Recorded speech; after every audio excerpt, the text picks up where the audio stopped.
Amanda with Straightsmile Solutions, straightsmilesolutions.com, and I want to touch upon one point with palatal expansion. I know this is one of the most popular videos that I do. Anything regarding expansion is a big deal.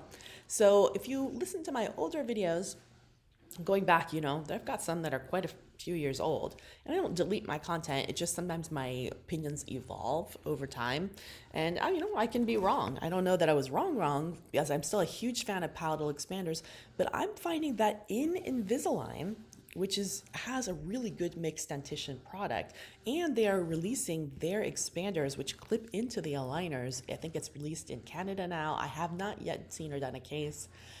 But it's not in the US yet. I think it's going to be next year. This is going to be a total game changer. So that in cases where you need expansion, you don't have to expand first. You can go directly into Invisalign first, Invisalign Comprehensive. I don't know how Invisalign with MA is going to work.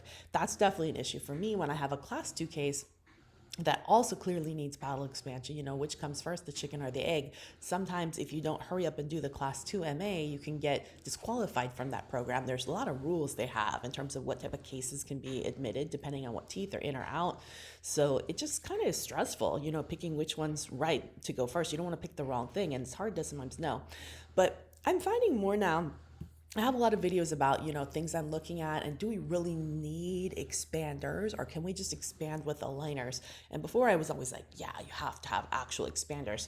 And now it's a maybe. I mean, certainly if they have a vaulted palate like that, yeah, I'm going to do expanders, definitely. If they're having airway problems, SDB problems, ENT problems that maybe could get better, yeah, we're going to do an actual palatal expander.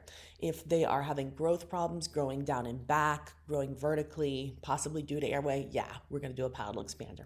But if the bite is pretty good, we're not having major issues with airway, palate's not vaulted but just constricted, well, then you know what? Well, let's do it with Invisalign, just see how it goes, because I'm getting awesome outcomes. And we're finding SDB improvements on these patients too, which is really interesting. Who would have thought? I think a lot of it is just because you're making the palate wider, and now the tongue has a place to go. And now that the tongue, assuming that there is no myohabit, the tongue has a place to go. It's been wanting to go there. It wanted the garage to park in, but you never gave it space. So now that you've given it the parking garage, it goes there. Well, then that remodels the anatomy of the palate. This is just my personal theory. I don't know that there's any research out like that, but I'm curious to know what you guys are seeing and what you guys are feeling. So yeah, I'm a lot more bullish about Invisalign doing expansion in certain types of cases. That's just what I want to get at. All right, thanks.